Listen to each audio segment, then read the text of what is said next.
La Suisse, oui ou non, va-t-elle présenter des excuses à la Libye? Mais écoutez, sur la Libye, nous sommes en discussion avec la Libye pour trouver une issue à la crise entre les deux pays. Et vous m'autoriserez à pas donner de détails sur ces discussions. On est quand même dans une situation où deux compatriotes sont bloqués encore maintenant en Libye, dans des conditions qui ne sont pas tolérables. Oui. L'État vraiment n'est pas un peu lâche, là, le Conseil fédéral ne devrait pas réagir plus fortement? Non, on a obtenu quand même que les deux Suisses soient sortis de prison.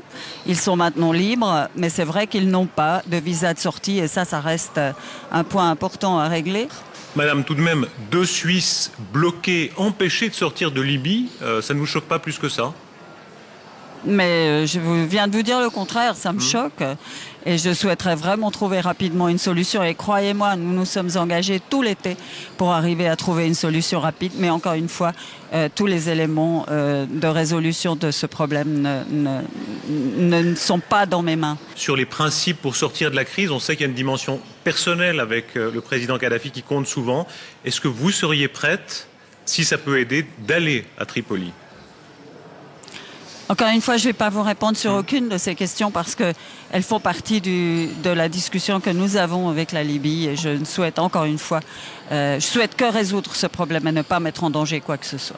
Sur la place de la Suisse, dans l'affaire libyenne, mais dans d'autres affaires aussi, cet été, vous avez eu l'impression parfois qu'on est quand même un petit pays relativement à d'autres? On n'est pas un petit pays. On est un pays qui, sur le plan économique, compte parmi les 20 premiers pays du monde. On est un pays qui est très ouvert sur le plan international, qui défend ses intérêts comme tous les autres. Et c'est vrai que n'appartenant pas à une alliance, ça a des avantages, ça nous donne des marges de manœuvre, mais en même temps, ça peut rendre les choses plus difficiles dans la mesure où nous sommes obligés de conclure des alliances d'opportunité, si je pourrais dire, des alliances changeantes parce que nous n'avons pas d'alliance automatique.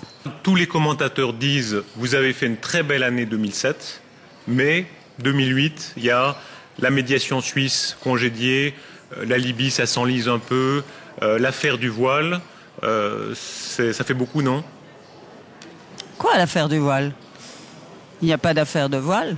Il y a une visite en Iran avec à l'agenda la question du dossier nucléaire, avec à l'agenda des questions bilatérales, avec à l'agenda la signature d'un contrat de gaz par une entreprise suisse qui a été soutenue et qui, au surplus, a démontré l'utilité de cette visite. C'est les entretiens de Genève qui ont eu lieu.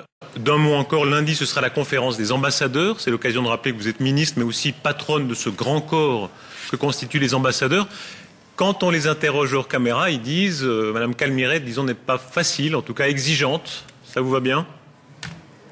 Bah oui, je revendique le fait d'être exigeante parce que, encore une fois, être présent, être en concurrence avec d'autres pays sur la scène internationale, faire valoir nos intérêts, convaincre les autres que nos intérêts méritent d'être entendus et que la Suisse est un pays qui mérite d'être pris en considération, c'est pas facile.